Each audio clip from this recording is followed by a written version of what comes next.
Saat ini saya sudah berada di pinggir Sungai Bekasi dan saya akan bertemu dengan komunitas peduli Sungai Cikeas dan Cilengsi untuk mengetahui apa penyebab dari banjir kemarin. Kita temukan faktanya.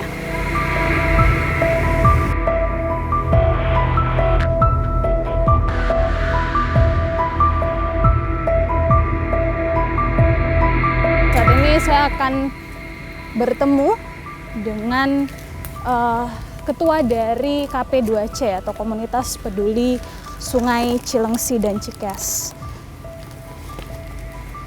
Memang medannya cukup sulit ya pemirsa. Baik. Selamat pagi Pak. Siap pagi. Dengan Pak Puarman, Pak betul? Puarman siap. Kami dari Fakta TV One.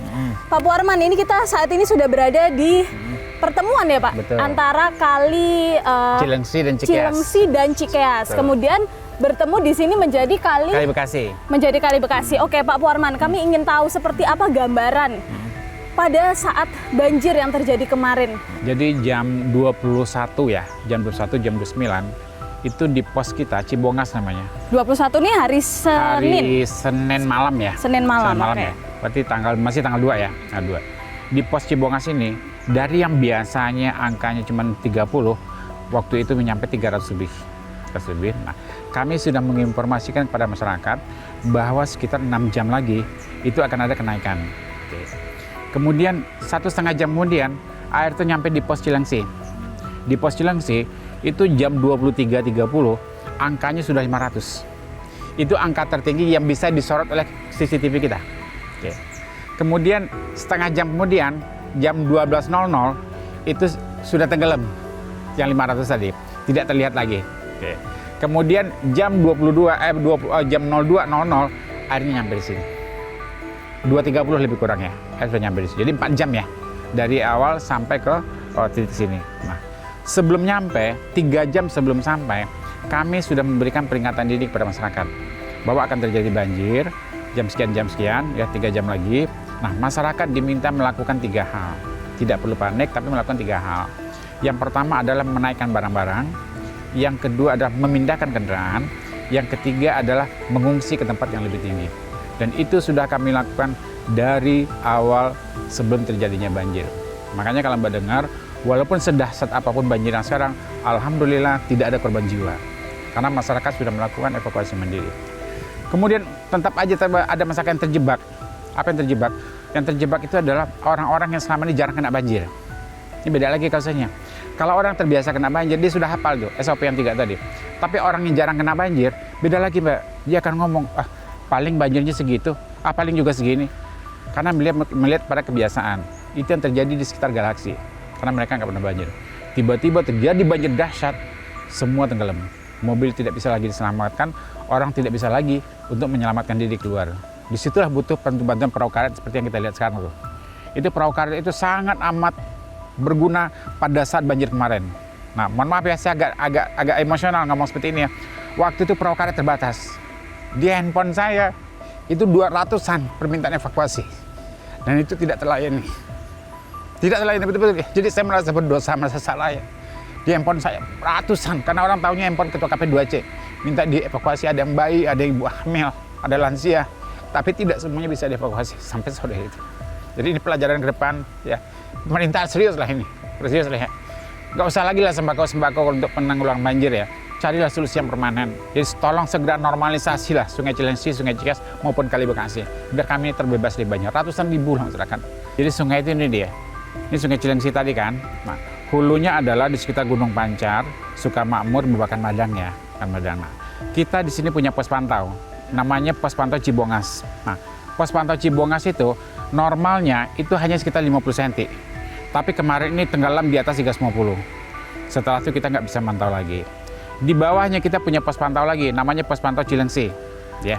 Biasanya kita lagi ngobrol sekarang, tinggi muka air di sana ada 60 cm. Sekarang ini 60 cm. Nah, kemarin tinggi muka air di sini ada 700. Bayangin loh, sekarang 60 cm, kemarin itu 700. 700 itu artinya 7 meter loh.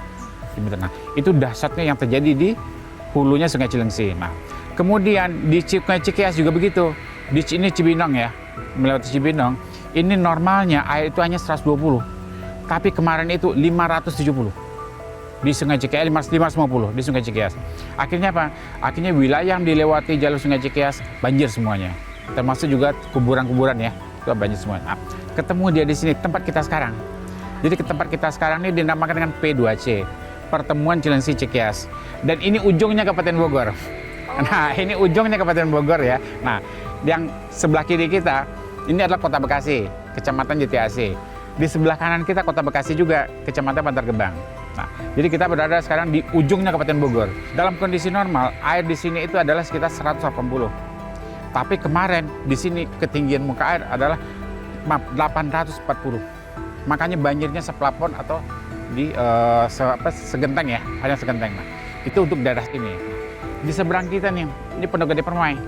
Kan secara kontur lebih rendah ya.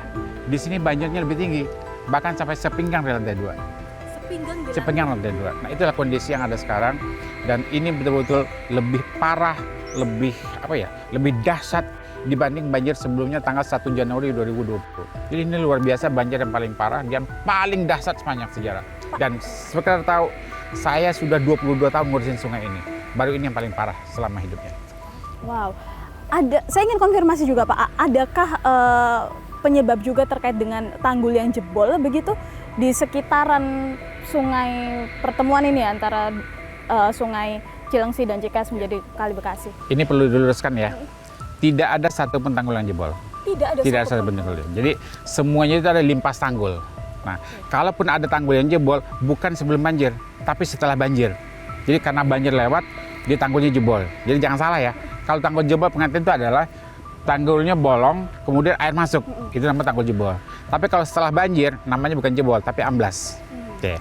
Kemudian ini adalah yang terparah ya, terparah. Nah, kenapa terjadi ini? Mohon maaf ya. Ini terjadi di hulunya, ya, perubahan tata guna lahan yang luar biasa, ugal-ugalan, dahsyat lah gitu ya. Nah, kenapa? Contoh ya, ini di hulunya, hulu Cilengsi maupun hulu Sungai Cikeas. Dulunya, kalau seandainya hujan ya, 70% hujan itu meresap ke tanah, 70%. Hanya 30% yang mengontrol ke hilir, dibagi dua nih. Nah, sekarang sebaliknya. Ya, begitu hujan di hulu yang meresap ke tanah hanya 30, 70% yang ke hilir, gelontor ke hilir. Nah, jadi dari hulu masalahnya seperti itu, terjadinya perubahan tata guna lahan yang luar biasa. Kemudian di hilirnya terjadi juga pendangkalan. Pendangkalannya. Nah, contohnya Sungai Cilengsi ya. Silakan airnya keruh ya. Itu air keruh itu lama-lama kan mengendap, Mbak. Itu sedimen. Nah, sungai ini terakhir dikeruk tahun 1971. Sampai sekarang belum dikeruk lagi. Nah, kemudian begitu pun Sungai Cikeas. Nah, jadi di hulunya perubahan tata guna lahan, di hilirnya ada pendangkalan juga penyempitan. Normalisasi Sungai Cilengsi, Sungai Cikeas harus menjadi prioritas. Harus menjadi prioritas ya. Janganlah pemangkasan anggaran sekarang ya itu membuat masyarakat menderita menjadi korban banjir. Ini ratusan ribu loh. Kalau kita bisa bicara kerusakan di puncak ya sebagai hulu, Bapak bisa bilang berapa kerusakan yang sudah ada saat ini di sana? Sekitar berapa persen mungkin? Saya nggak berani ngomong berapa persen ya, tapi menurut data dari BPWS malah lebih parah lagi. Jadi perubahan itu bukan 70-30, malah 80-20. Banjir terbesar selama ini adalah 21 April 2016. Dianggap sama masyarakat banjir yang paling besar. Dahsyat luar biasa. Seleher dan bahkan tenggelam ya. Kemudian terjadi lagi banjir 1 Januari 2020, lebih dahsyat lagi. 2016, 2020, 4 tahun kan, lebih dahsyat lagi. Kemudian setelah dianggap itu paling dahsyat, tahun 2025 sekarang lebih dahsyat lagi. Nah, Mbak tinggal lihat aja, sebelum tahun 2016 lingkungannya seperti apa. Tahun 2020 lingkungannya seperti apa, itu bisa kok pakai Google aja Mbak lihat, bisa kok. Karena tahun 2025 seperti apa. Jadi saya nggak berani nyebutin ya. Saya tidak akan menyebutkan perumahan mana nggak enak ya. Karena itu bukan bidang saya. Tapi Bapak bisa mengonfirmasi bahwa pembangunan salah satu penyebabnya di sana. Betul. Perubahan tata guna lahan ya. Yang tadinya hutan dijadikan perumahan, dijadikan gedung dan semacam. Dan tempat wisata juga. Tempat wisata juga di puncak. Iya. Salah satunya yang kemarin dibongkar sama Pak Gubernur kan. satu lagi juga saya ingin konfirmasi, kemarin kalau kita sempat mengobrol ya, berwawancara dengan sejumlah masyarakat yang ada di seberang begitu, mereka menyatakan kalau banjir ini datangnya tidak dari arah tanggul sini awalnya, tapi dari belakang. Itu seperti apa penjelasannya, Pak? Karena tanggulnya kan tinggi ya, Ya. jadi lama baru bisa limpas tanggul. Nah, air pertama kali masuk adalah di jembatan nih, di sebelah kiri kita, itu ada jembatan penghubung antara Villa Nusa Indah dengan Pondok Gede Permai. Nah, di jembatan itu, kalau angka P2C-nya 670, itu sudah limpas. Mereka masuk dari jembatan ini. Sama Villa Nusa Indah 1 juga gitu. Jadi begitu 670, ya, mau setinggi apapun tanggul nggak ada faedahnya lagi. Karena air sudah masuk dari sana. Saya juga cukup penasaran begitu ya. Kalau kita lihat banjir dari sebelum-sebelumnya, beberapa tahun belakangan ini, apakah kemudian daerah penyangga Jakarta ya, Bekasi dan sekitarnya ini menjadi daerah yang paling rawan, kemudian daerah yang akhirnya paling merasakan dampak dari adanya banjir yang hulunya tadi di puncak, atau seperti apa, Pak? Cuman saya mengingatkan aja ya, waktu banjir 1 Januari 2020, semua terkaget-kaget. Semua terkaget, masyarakat kaget, pemerintah juga kaget. Nah, pemerintah sekarang harus diingatkan ya, bahwa tanggal 20 Juni 2020 sudah ada kesepakatan bersama untuk pengendalian banjir Jabodetabek. Jadi saya bukan menakut-nakuti, kedepannya kalau tidak ada langkah cepat untuk penanggulangan ini, banjir tidak akan makin mengecil, tapi akan makin membesar. Tapi Bapak bisa mengonfirmasi bahwa pembangunan salah satu penyebabnya di sana. Betul, perubahan tata guna lahan ya, yang tadinya hutan dijadikan perumahan, dijadikan gedung dan semacam. Dan tempat wisata juga.